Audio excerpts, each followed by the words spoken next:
Happy Friday, happy Happy Friday. Halloween, and Yes. happy Blue Jays. Lift up your Blue mind. Jays, let's go. They're winning. They're Correct. winning. They're We, winning the World Series. we So, no, we've already won. We have already won. yeah, we've won exactly. Well, by the time this is posted, we are the World Series champions. Yes. Well, my love, I'm old enough to know when we last won 30, was it 32 years ago? 32. How old were you when they won last time? Because I was 12. Oh no. Oh, so I was probably early 20s and I'm not hedging. Okay. I literally don't know. But I do know I was at least 10 pounds lighter. Okay. Yeah, that memory is etched into my core memories of being an adolescent, young teenager. I remember it so well. I also played baseball, so my parents, like we all played baseball, so it was really big in our family. So this is so, I'm just so excited. I literally cried when they won. They won the to get to the World Series. I was bawling. I was like, this is just crazy. The memories that came back and the players that played then is crazy. Yes, yes. My dad and brother are big sports fans, and my brother Mhm. and I did live together at the time. So he lived it for me. I'll be honest, I still go by who has the cutest uniform. I didn't say that Yeah, out loud. that's okay. I do that with football. Oh, but Oh hello. yeah, Hello, yeah. of course. Because yeah, they're a bit chunky sometimes, those baseball players, but football, Hmm. quarterback. Okay, and today's not just the Blue Jays, it's also, Hmm. if you're a mom, what day is today? Halloween.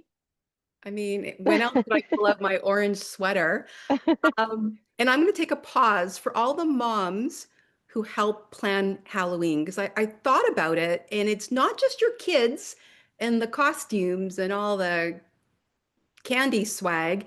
It's usually also the school and the boot Hmm. bash and the playground parade. And then lastly, it's your community, right? It's the porch, it's the condo party. Like it's a full 360 event. Hmm. And not only do you have to address that, you're also with me today. So I can tell you're a busy woman.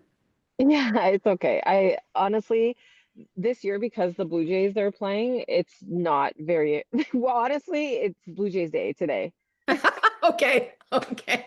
We're just gonna So fly with I that. got time for you. Yeah, no, it is a busy day, but I'm here for you. I'm so excited to chat with you and thank you for having me. It's really nice that you thought of me to have this conversation with. I'm very honored and I love it. I'm just glad to be spending time with you. Well, I appreciate that. Thank you. So let's go back to why we are having this conversation, because I just said how important Halloween is to kids. But if you go back a few years ago, you didn't know, Shannon, if you would ever have kids and be a mom. Can you take us back to what was going on a few years ago? Yeah, well, I guess now it's almost 6 years. I can't believe my son is almost going to be 6. But I would say 2018 was like the seventh year of my infertility journey. And it was starting to feel very hopeless that I would become a mom, a biological mom to my own genetic children with my husband. So, yeah, if you want me to like do a quick recap of like and go back to the Yeah, tell, because here's what I know from my personal circle. Mhm. I'm a bit older than you, but I've had not one, not two, but three friends who dealt with infertility, both younger and older. So Mhm. it kind of freaked me out because I met my husband later in life, and I was like, okay, boyfriend, we can't waste any time because I see what's Mhm. happening in my friends who started 2, even 3 years earlier than me. So I feel like I've lived this as a bystander. I would Mhm. love to hear it from your perspective because it's real for you. It's not just a story. Yeah, and a lot of women, I don't know, lately I think there's been a lot more open sharing about infertility and perimenopause is blowing up now. Now it's the topic to talk about, but there's so much work to do. But infertility, before it happened to me, like experiencing, I just didn't, I assumed I would be fine. Like I didn't even think that I would have issues or it would be hard to get pregnant because unless someone you know directly has dealt with it, which again, I don't think a lot of women when I was going through it were openly talking about it. It's number one, it can feel very embarrassing, Yeah. and I'll explain. Again, this is how I feel. I'm not speaking for anyone else, but like I felt like one of my main purposes on this earth was to carry and have a child. Like that's my personal opinion, and I wasn't able to do that. So I felt like a failure. And some women have said like, why would you think that? Well, it's just because that's how I felt like that was one of my main purposes. I'm not saying that's true for every woman, but and then it just feels isolating and it feels scary and it feels confusing and it feels almost like you're just not in control. So you're just I don't know, I just think a lot of people don't want to hear, your sob story every time you go to a baby shower. So you tend to just like, and then you have the people who are making comments all the time saying like, what are you guys waiting for? Oh Are you yeah. pregnant? You're glowing. And that was like, oh, I just lost an embryo. Like it's just horrific. But people have good intentions, but it just gets to be like too much. But yeah, so I was with my husband 10 years prior to getting married. We met when we were like he was a teenager actually. I know it sounds bad. He was legal. He was 19. Yeah, I don't go was there. no, this is a joke he always brings up because he's 4 years younger, which adds to the story. I was 23 at the time. I didn't know his age because he was so mature for his age. He was part of the double cohort, the non grade 13 kids. Oh yeah, yeah, yeah, yeah. Yeah, you know those ones. So he was already in university when I met him, and then I assumed he was similar age, whatever. Come to find out, he's 4 years younger. At that point, it's a little tricky because you still are young. I just got out of a serious relationship and I was ready to meet my husband. The next person I was going to date wasn't supposed to be him, but he walked into the gym. That's a whole other story. And I saw him. He's like, I'm marrying you. He didn't know that until later. Okay. Um, yeah. So, anyways, we dated for a long time because we were growing up together. And we're very traditional. So like our parents, his dad's a pastor, my mom's Christian, like Pentecostal Christian. So like we weren't trying to live together. And also we didn't want to. We wanted to like grow together and Mhm. obviously make our parents very proud of us and just do the traditional route. But I'm not gonna lie, like we spent a lot of our, 20s trying not to get pregnant, I'll be honest with you, avoiding Totally. it. Hello, of course. Yeah, and I went on birth control really early, not for birth control. It was actually for my acne because I had really bad acne and my periods were really bad. Again, this was probably the first indicator that, I might have trouble because I wasn't diagnosed with endometriosis, but my mom did have it and she did speak to me about endometriosis. And at that time doctors didn't really take it seriously. Like there's nothing you can really do. They take a bit of the tissue, they tell you you have it, and then you're like, okay, cool. Like so I just deal with heavy periods and debilitating pain once a month. Cool. Like whatever. Again, not thinking. But my mom used to say certain things like she was kind of concerned about, my hormones. And she was like, little did I know, my mom was probably going through menopause and I didn't realize. She never talked about it. She never, like, I always used to see her like doing this and being kind of erratic with her emotions, but I just thought that was like her dealing with my difficult dad, like Life, family, life, work. I just didn't realize, and she's not here now with us, and I really wish I was able to give her more grace because now I'm going through it. But yeah, so as we decided to get married, I was 32, he was 28. We're like, now, again, we figured we'll be married for like 6 months and then let's like have this baby that, we've been avoiding because now we're married. And yeah, that you get married and then you have the baby. That's what happens a lot of times. That traditionally, that's how it happens. I agree, Shannon. Yeah, it takes like 1 or 2 months. Like I never heard of any stories where it would take 7 years. Wow. So, the first year passes and it's like we're doing the thing like a lot. Like You're working. You we're are we're input, enjoying output. life. We're enjoying life. We're enjoying each other. What's happening? To the point where it's like, wow, okay, that's weird. And then it's year two. I didn't go to the doctor yet because at the point I was just like, it's okay. Like we're Mhm. traveling. We're still young. I'm at 32 though, and people are starting to say things like, not my mom necessarily, more so like other women.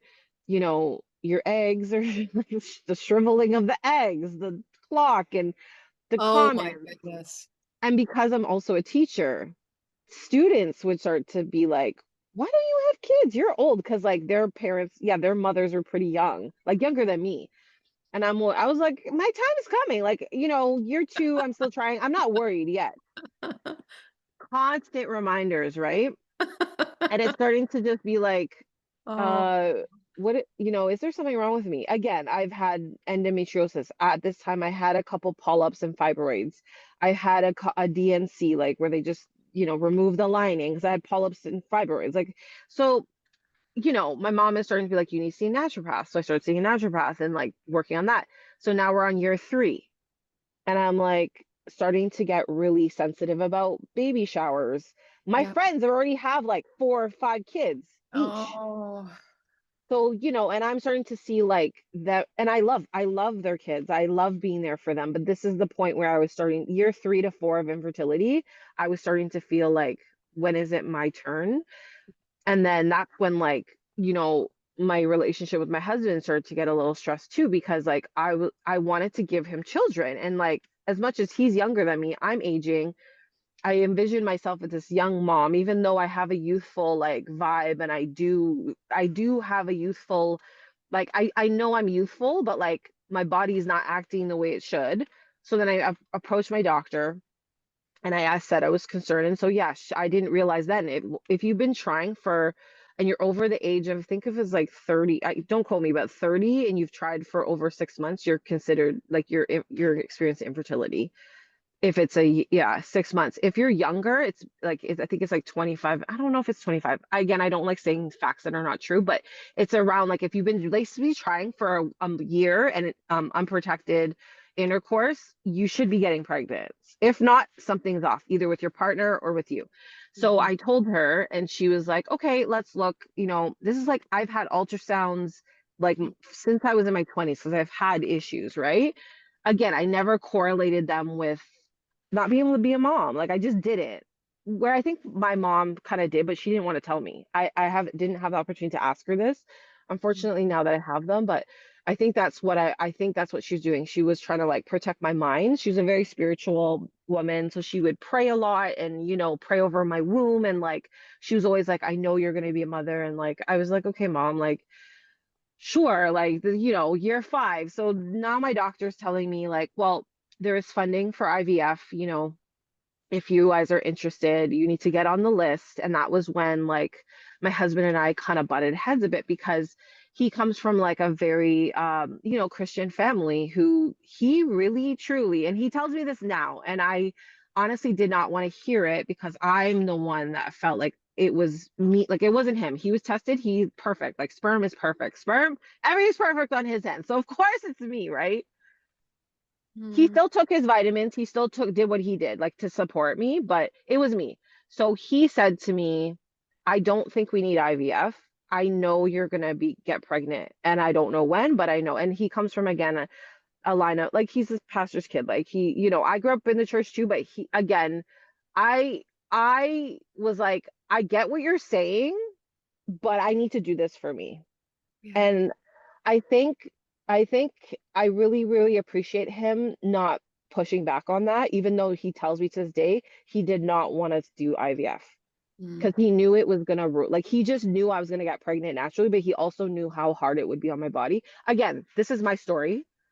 Like, I'm just sharing the experience I went with Paul, but like he supported me in it. We put our name on the list, and we got our name pulled up, like we got our name picked pretty fast. And nowadays, I think now it's even more accessible. Just oh, recently, the government approved more funding for IVF. So when I started, there wasn't a lot. So it took time to get on the list. It took time to get picked.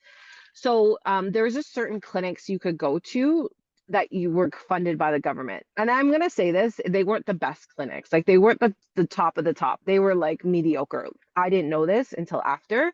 But again, I'm desperate. I'm feeling like time is running out. I felt like me getting the opportunity to do this was like, God saying like, okay, I got you, like, this is you, this is your time to shine. So again, I went in naive. I didn't do any research. I just assumed IVF equaled babies. Like that's just what I thought. Like love you. Yeah, and back in the day they used to put like 6 embryos in and just hope like one stuck, and then women are having like quadruplets, and so I thought that was what it was like. Learn No, it wasn't. So if you do government funding, because of the ethics stuff, they only do one embryo at a time. Oh, I This is didn't. my experience. Yeah, if you pay for private, I think they do can put more in because it's a private thing, but with from what I know from my experience, I was like, oh yeah, so how many are we going to do at a time? They're like one, and I'm like, oh, but this is a joke. I assumed I was going to have a bunch of eggs that would like grow, and what, no. So again, no research, did not join any like support group, did not Google anything, did not ask questions. I just jumped head first. Horrible. Like, cause I was just like thrown. I don't even know. Like, I honestly, it for me, the IVF experience was not great because I did not prepare. Paul was there to support me and he was very supportive, like with injections. He injected me a lot, whatever. But I should have done more research in terms of like IVF does not equal baby. It can equal severe disappointment and heartbreak. I didn't know that. Also, not lining up like a therapist during this time. We pray a lot, we go to church, we like that's really important to us, but I also would highly recommend if you're going through infertility, you need a therapist to talk to because it is a roller coaster. It is not only with the injections of the hormones that make you feel like you're going insane and your body blows up, it's like the loss over and over and over, right? If that's what happens. So basically, we went to a clinic. I felt like like a conveyor belt. Like you sit there, they call your number, you go, you get blood work, you sit back down, you get up, they call your number, you go into a room, the nurse comes in, they talk to you, but there's no like emotion. It's very much like, I don't know, it didn't feel right. But I was like, Transactional. yeah, it was transactional. And I get why. And you know what's crazy? When I walked into this IVF office, I could not believe how packed it was. It was packed at 7 a.m. downtown Toronto. I walk into this office and it's packed. So I am not alone, but no one's talking about it. Like, Oh, and I no see support like, group, no like well, the joke is community. they did have a support group, but I just don't know why. I don't know. I just didn't want to join it. I didn't feel, I don't know. I don't know. I didn't, there are. So I highly recommend if you are doing this stuff, if that's your thing, do it. If not, therapy. Cause like I should have done therapy during this time. But yeah, it was a roller coaster for me because of the government funding, they basically had to try out different protocols on my body until one worked. So I did one protocol that my body did not respond to. They stopped it. So that's after injecting like thousands of dollars of meds that they were guessing what would work for me based on my hormones. I think if you go to a fertility clinic that you actually have to pay your actual money, which is big, big money, like a down payment on a house, Yeah. it's a little bit more sophisticated. That's what I hear. Again, this is my experience. So I had to go to like two canceled rounds where my body was just like, when I tell you, I have never felt so out of control, like in my body, but not in my body. Like I just don't know. But again, I was doing whatever it took because I wanted to be a mom, right? Mhm. Um, go to the egg retrieval day. I'm thinking like I'm in like the booth and I hear this young girl who's with an older man, which is why I'm assuming they're doing it Mhm. because she was like in her 20s. She goes, "Oh, they're like, oh, you we were able to get like 30 eggs." And I was like, it's like me and my husband were like, whoa, like, but at me not realizing, like, my eggs are dwindling. I was told my eggs are not great quality. I was already told, like, there's not a lot there, right? But when you take the meds, they're supposed to make them grow, and then they take them out. Well, with my retrieval, they were able to get 3 mature eggs. Oh, Yeah. So when they came and told me that, I was like, again, not prepared. Like I wasn't prepared. I didn't ask the right questions. My fault again. So three is not a lot. They were can I trying to can I tell me ask what your response was when they told you that? Especially when you heard the young, 30. yeah, Yeah. like literally 1/10, 10% of what her body was able to procure. Literally, how did you feel in that moment? I just felt like another failure. Like I just felt like, well, what I wish I took steps to either A, freeze my eggs if that, I don't know, because I again, I never thought that like my egg reserve was going to be low. And so on my egg reserve, just so people know, my egg reserve level wasn't like horrible, but it wasn't normal. It was like here. So I know some women like it's really bad and low, and that's like you would get maybe one. So the fact that I got three, yeah, I felt like I was a failure. I was like, wow, I was very emotional, but they reassured me like they can still work with three. However, what they don't tell you is just because you get the egg doesn't mean it's viable. So when they get the sperm, my husband's sperm, they put it together to make the embryo, they now have to wait to see if the embryo is a good egg, is a good embryo. So yeah, basically, luckily, we had three embryos that they said were good to implant one at a time.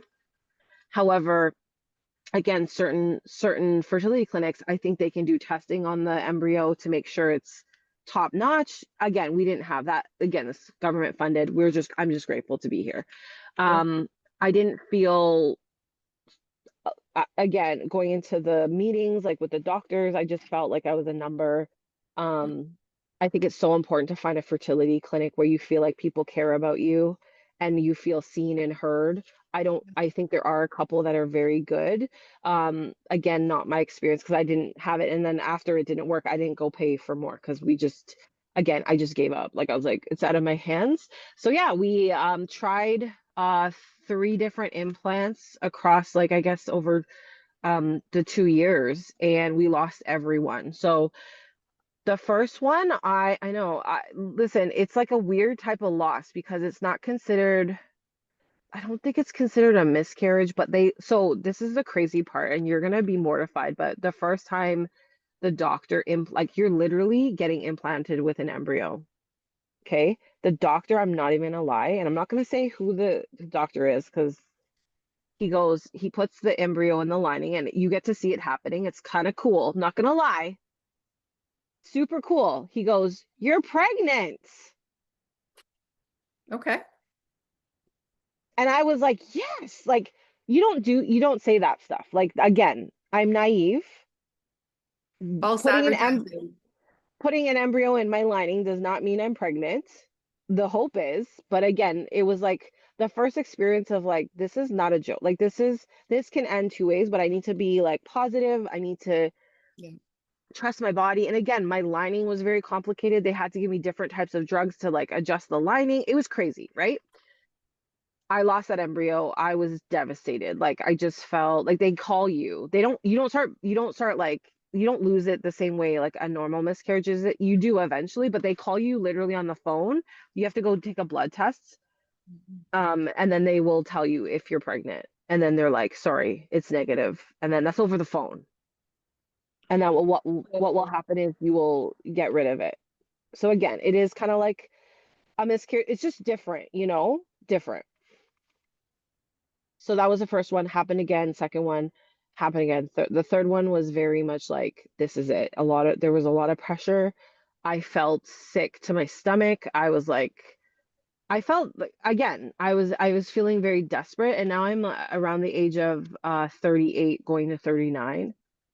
I've been told it's impossible. Like you can't get pregnant naturally. So this is it. And yeah, I lost it. And I think like I hit like I don't know. I think my mom was very much like telling me to this is not over. It's not over. I still believe you can get pregnant. Paul was saying the same thing. I was like, nope, I'm done. I was getting angry. I was angry.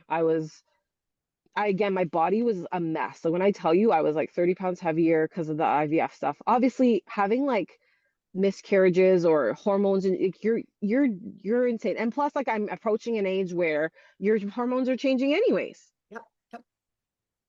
It was a mess. It was a mess. I was also like teaching, trying to be like, a mom to all these other children that were not mine who I love deeply. It was a lot. It was a lot. Um, and then I told Paul, I said, I want to talk to the best fertility doctor like in Canada. Like I need them to tell me it's over. Like he was like, you don't need that. I said, I do. So I reached out to one of the top fertility clinics where you have to pay the money. And I asked her for an appointment and they went over my files and she looked me in the face and said, it is impossible for you to get pregnant and carry a baby naturally. I'm just being honest with you. You have this wrong. I had like fluid in my fallopian tubes washing away embryos. And she said, I don't even know. I've never heard of this before. What are you talking about? I have a cyst on my ovary.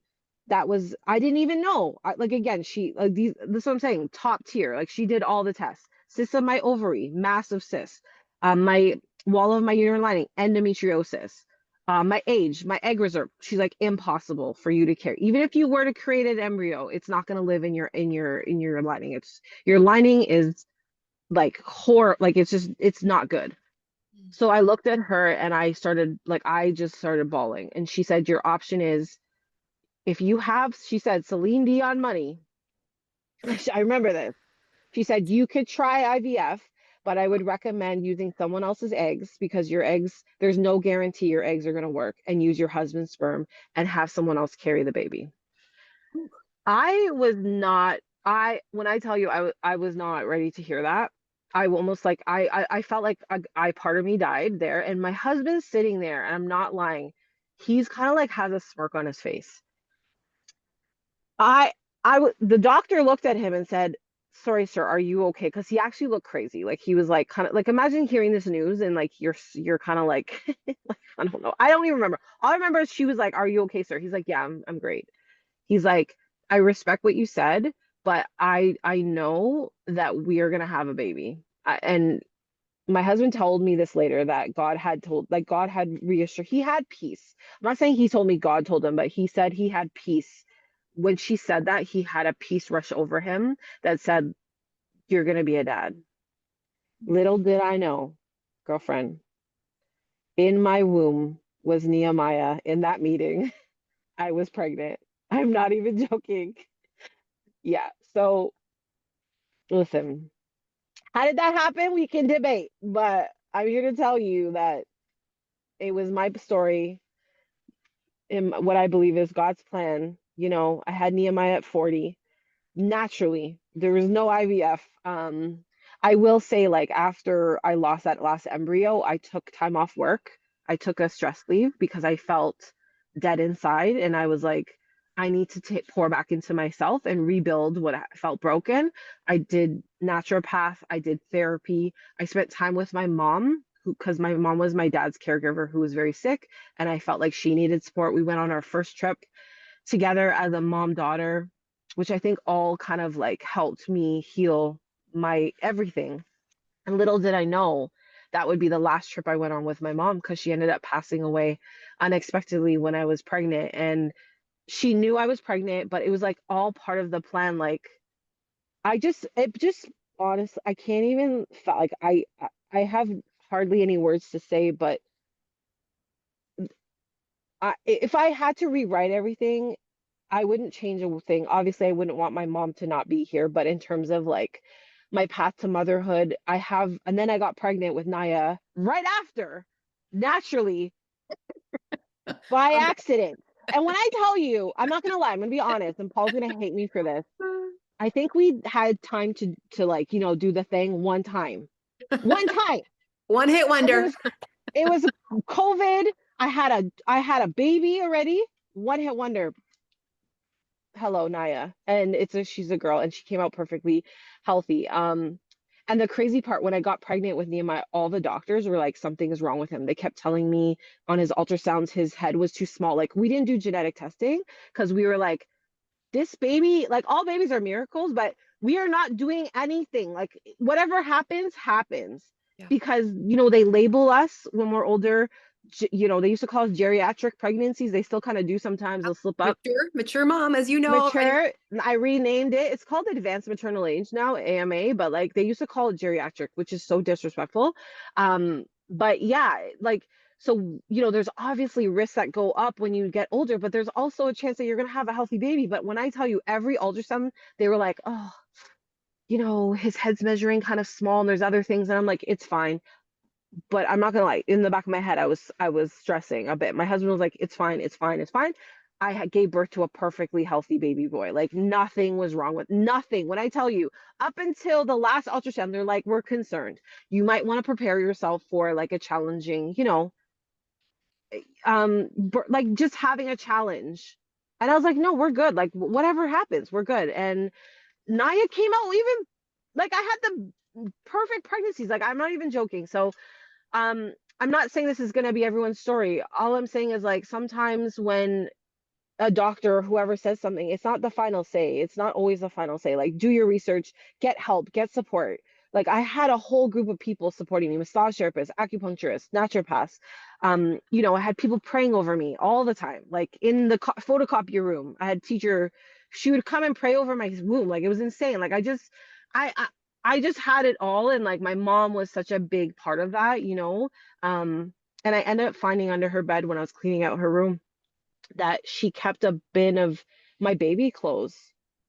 Like, and I assumed she kept it for my baby one day. And like, again, I don't recommend people waiting till they're 40 to have their first child because it's not necessarily can be easy, but it also can be great. Like, I'm a living proof that I'm tired all the time. Well, are we all tired all the time? I second that. I Shannon, feel like I just talk so much. I'm sorry, but no, that was truthfully, you're so far the only person who I give my guests three potential topics to talk about, and all three of yours I could talk about. But this Mhm, one was number one as chosen by you. And literally, I have felt like a rush, like and not perimenopause flashing. I have felt tingles through my body while you're talking to me because mhm, this story is terrifying and painful and mhm, heart-wrenching, but it's also about belief and faith and conviction. mhm, And I do believe in miracles. Actually, just this past week, because I do call myself a recovering Catholic, haha. mhm. Past week, I created a list of all the miracles in my life. Nothing Oh, is, I love that. and I realized like I thought I was up to five, then six, and then I'm like eight. And I'm like, oh no, I actually have nine or 10. Like if you just all the blessings, there were no Mhm, angels, there were no, booming voices from the skies, but they're blessings. mhm. 7 years, holy moly. Yeah, and I think that and I think it's someone, you know, asked like, how did you get through it? And I honestly, uh, just having, I don't think I felt like I did get through it, to be honest. I was dragging on the floor, but I did try to let people love on me and, I let myself be honest with how I was feeling. I did stop going to baby showers and I felt horrible, but I had to honor the fact that I couldn't do it and I couldn't fake it anymore. And when I stepped away from my job, which was the hardest thing, I had a principal and I love him so much because he went through something similar, but he supported me in taking that leave. Like who does that, first of all? Because he knew how much I needed to take care of myself. If he did not push me, he was my boss, right? I don't think I would have because I used to pour my life into teaching, like my whole being, which maybe part of the reason why I wasn't able to like keep some of that energy for my future baby. Because all these kids who I'm teaching are my children. I used to call them my kids. And if you Yeah. talk to my students, they love, like, I'm telling you, like, I was their mom, like their second mom. But for me to release that and just spend time with my family, with myself, it like really helped me, I think, allow my body to do what it needed to do. Which was, yeah, get pregnant 7 years later, but it wasn't just by like waking up and it happening. I had to put in work. I had to just give up control. And I think some things we can control, some Yeah. things we cannot. And for me, that was something I tried to control a lot and it didn't work out for me. So, Well, as a fellow control freak, I totally understand because I was just determined whatever I want in life, I will just work harder and make it happen. So I relate to your stories about the baby showers, but for a different reason, because I was already around 35, 36 when I met my now husband. But it was hard finding love, the one. Just there wasn't much out there. It was sad.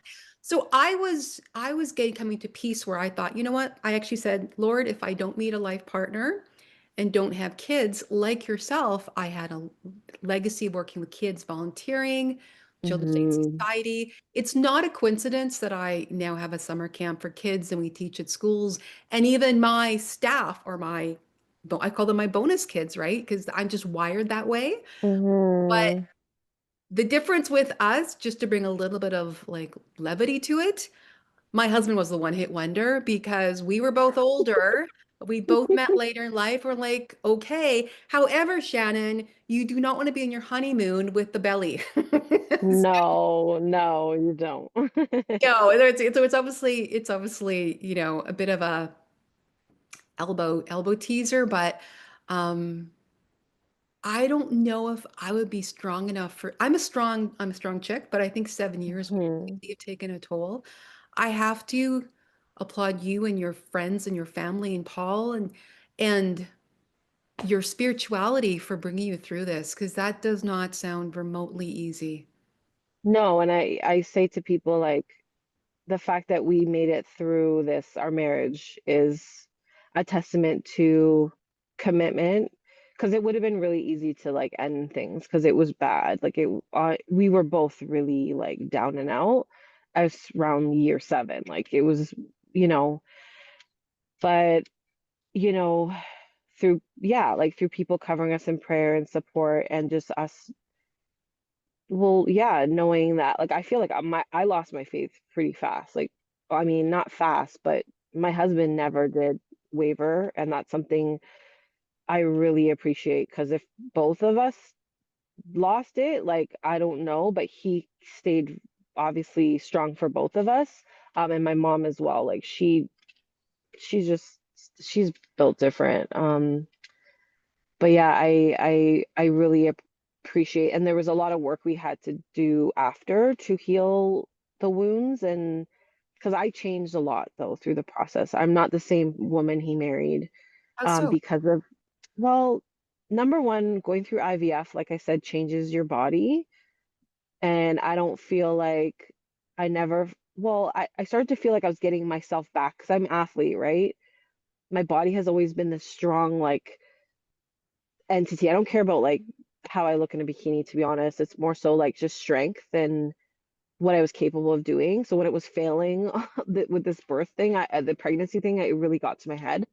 I lost a little bit of confidence in my femininity, I guess you could say. But then as I like got back to weight training and strengthening and like playing sports, back to playing basketball, I started to feel like myself again. And then I got pregnant, which is great. But then there was the whole rebirth of me now as a woman. So I went through 2 transitions in our marriage. So for Paul, it was difficult because I went through like the IVF transition, which was not fun, like mentally, physically, emotionally. Then I went through motherhood, which for me is like, for me, very exciting. But for him, he was just learning about this new woman who got rebirthed. And then I lost my mother, who I think like was I say like she was like my tether to the world. So again, I'm changed in a, for me in a great way, but like it's just us relearning each other.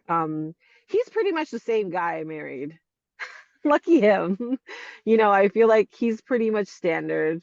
So I know for him it's been challenging. So we are like, working through that and just getting to know each other. Our kids are out of the toddler phase, like so we're recovering from that.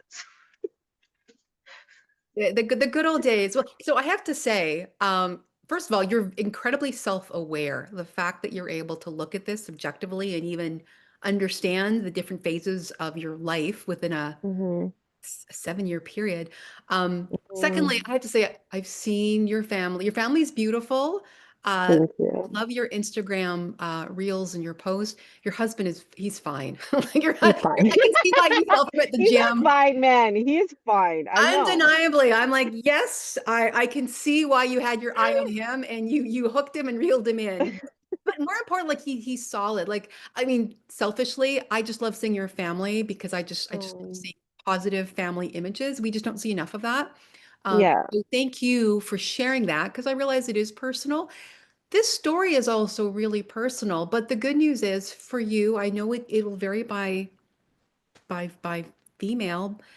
You do have two beautiful kids, but now, like me, here's where I wish I had known you 10 years ago because I had my first child at age 37, and then I Okay. So you were a mature mom. I remember distinctly changing my second daughter's, I don't know, 100th diaper at Yeah. age 41, and I literally said to myself, I am too old for this. Like, I'm too old to be changing diapers. Where were you, Shannon, Yeah, 10 years ago? I know. Yeah, and it's funny because I try to post on TikTok too. My TikTok following is so they're so interesting. TikTok is so interesting. I get scared posting on there because it's just a different world. But a lot of like mature women or moms like are on there and they're asking me so many questions. Like, first of all, why would you want to have kids in your 40s? Like, well, second of all, first of all, that wasn't my choice. Like it happened because they're like, I'm so tired already. Like I can't imagine. Keep it real. Don't No, don't hold I'm back. like I'm gonna be tired. It's tiring, but honestly, my kids have made me a lot more youthful. Like I would probably I am very tired, but I feel like they've brought out this inner child in me, which I've always had. But yeah, like women want to hear about it, and a lot of women are saying like, you give me hope, you give me like I love to see like that my story is helping women believe that like even though their baby isn't here yet, but they still want one, that there's still a chance, and if that's something they choose to do they might be able to still do it and it's possible instead of like focusing on the narrative. So which is why I started Mature Motherhood Collective.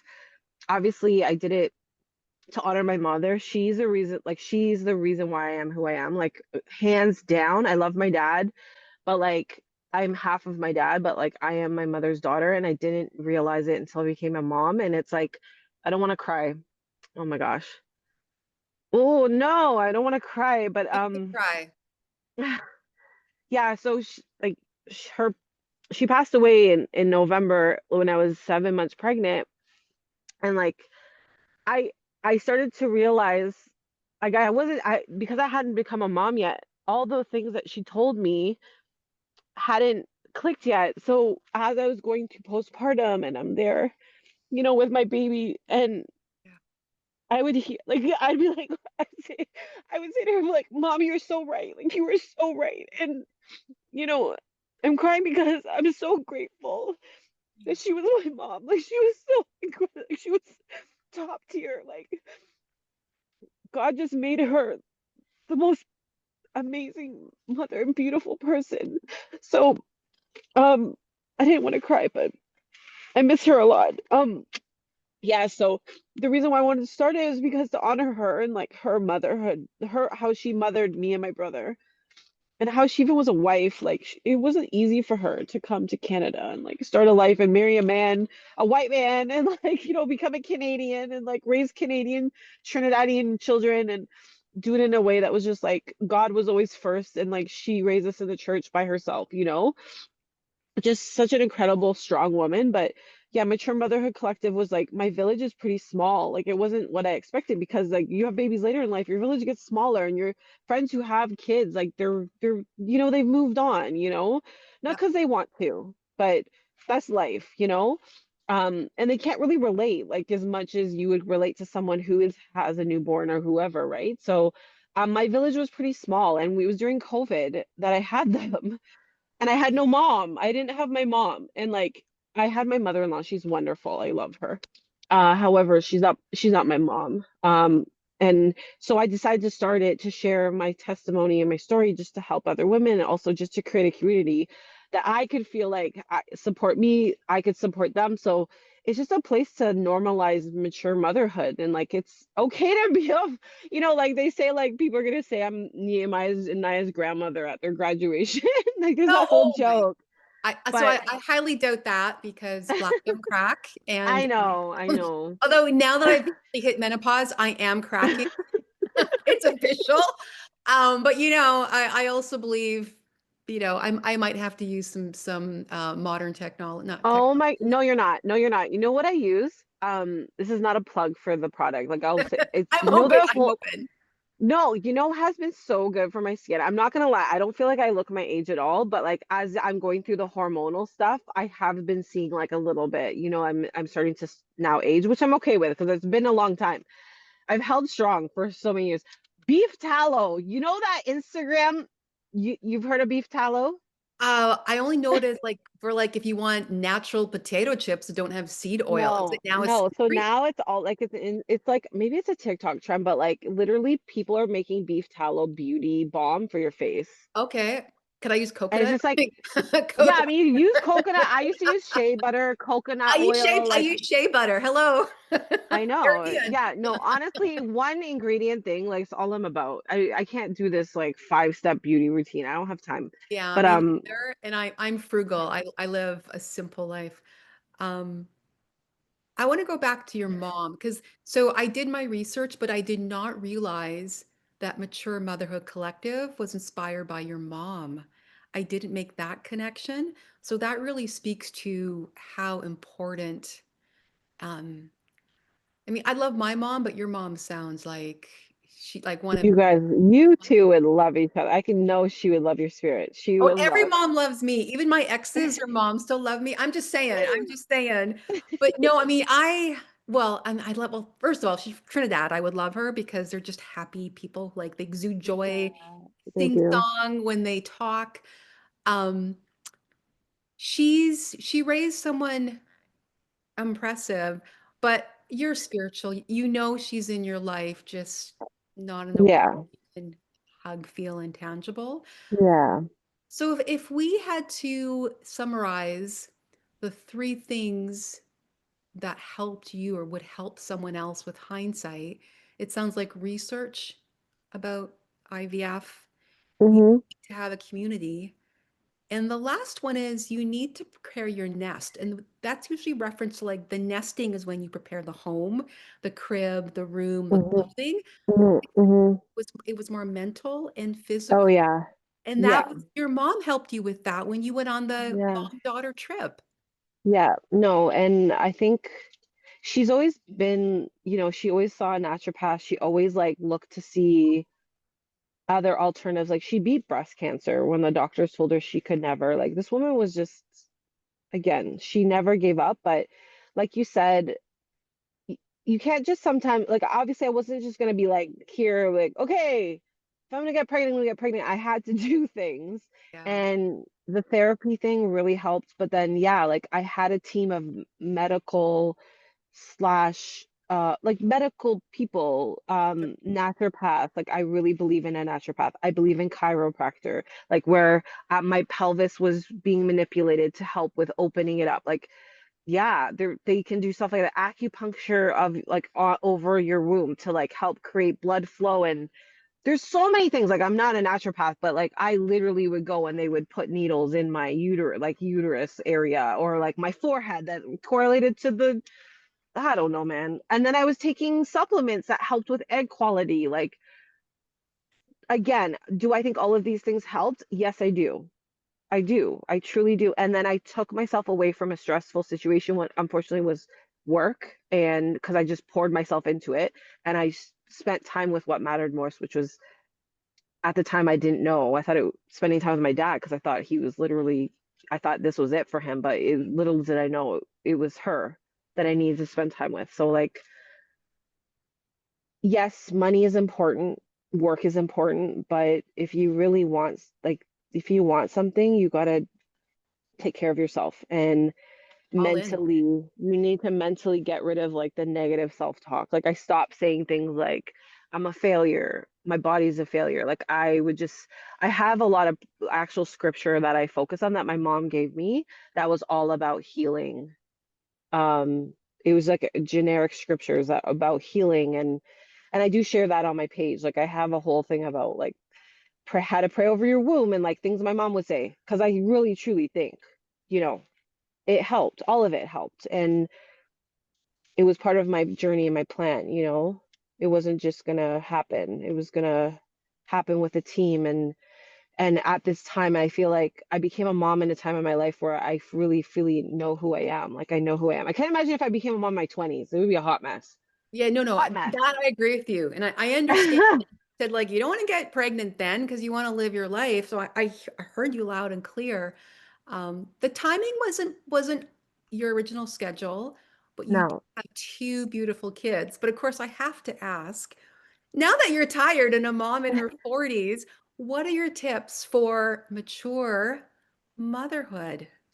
Yeah, I'm also a personal trainer on the side, so I've been doing that for a while. I took kinesiology. Shannon, my girlfriend, you're I making me know, look bad. I thought I was no, good. no, I do a lot. I feel like I do a lot, and then I do coach, and I understand the body, so I am blessed with the knowledge that like I know how to go work out. I lift heavy, so ladies, you're going through hormonal changes, whether or not you're not. If you lift heavy, you're not gonna turn out like ripped with no neck. Like you are gonna set a base where like listen, the reason why my births were so easy is because I'm an athlete and because I was working out like for years, but also like leading up to it. I'm telling you right now, you need to start lifting heavy weights, not these cute Hey, little mom. dumbbells. No, I don't want to see them. So I'm cheap and cheerful, so I Better lift than two nothing. five Better than pounds. nothing. Better than nothing. It's I better used than to try to get my skin. mom to do that because she just refused. Yeah, but no, lifting heavy, obviously moving your body every day. I highly recommend, like, not every woman's body is made to go run, including mine. My knee, I've had two knee surgeries, tore my Achilles. After having babies, I feel like my uterus is kind of like, I have to go back to pelvic floor, which is something all women need to do. Okay. Pelvic floor therapy, do it. What I now do for cardio is I do walks. I love walking. Like, long brisk walks, like it is the best way to burn calories, to build strength, to clear your head, get in nature. So like Yes. 10 to 20 minutes a day. Like forget the if you don't can't do the 10,000 steps, which is a lot, I highly recommend doing like interval stuff. So like you either jog slow for a minute and walk for a minute, or you run a little faster for 30 seconds and walk for 1 minute, and like do that for 10 minutes. You are going to be burning calories while you sleep. Your body will love it. If you could do 20 minutes, that's even better. But again, just getting outside, treadmill, even the intervals. Highly recommend, like, obviously eating more protein. Really important for us and our hormones, drinking tons of water. We have to sleep more. Like sleep is really important. So no staying up on your phone and doom scroll. Like I have to stop. I need So to go to bed. I'm guilty of that. The sleep has been the hardest part. The best line I heard was a good night start. No, sorry, pardon me. A good day starts the night before. Oh yeah. And I was going to open this pre-record and say, I'm going to apologize. I've been up since 4:30 because I take half a melatonin nearly every other night. But also, like, is your menopause or your perimenopause affecting your sleep though? So I'm pretty certain I stopped tracking it on my calendar that I'm officially on the other side. Because I know my Okay, body. I was like, congratulations. I'm cold turkey. When I'm done, I'm done. And sure enough, I've not lapsed. I'm like, I'm done, God. Yeah. And now my skin is sagging and everything else. Yeah, so I another thing I recommend is taking HRT, so human replacement therapy, Yeah. whatever that is. And I'll share, I am trying a birth control. Just it's like the beginning of HRT. It's not like the patches or the shots or like the creams, because I was told like I'm maybe not ready for that in terms of my hormones.